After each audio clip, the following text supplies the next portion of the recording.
உங்களையும் என்னையும் கொண்டுத்தான் பலர் பதராய் போனார்கள், பலர் சுட்டெரிக்கப்பட்டு போனார்கள், பலர் ஆண்டவருக்கு பயன்பட முடியாதவர்களாக அழிக்கப்பட வேண்டிய நிலைமைக்கு மாறி போன பதராக அந்த சல்லடையிலிருந்து கீழே விழுந்தார்கள்.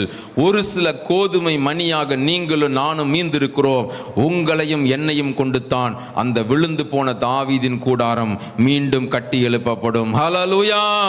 உன் வாழ்க்கையில எந்த பகுதி விழுந்து போயிருக்கிறது, எந்த பகுதி இடிந்து போயிருக்கிறது, இதற்கு மேல் இது செப்பனிடப்பட முடியாது என்கிற நிலைமையிலே சோர்ந்து போய் வந்திருக்கிறாயோ, ஆண்டவர் உனக்காகத்தான் சொல்லுகிறார். அவர் விழுந்து போனதை விழுந்த வண்ணமாக விடுகிறதில்லை, பாழாய் போனதை பாழாக்கப்பட்ட வண்ணத்திலே விடுகிறதில்லை, திறப்பானதை அடைக்காமல் விடுகிறதில்லை.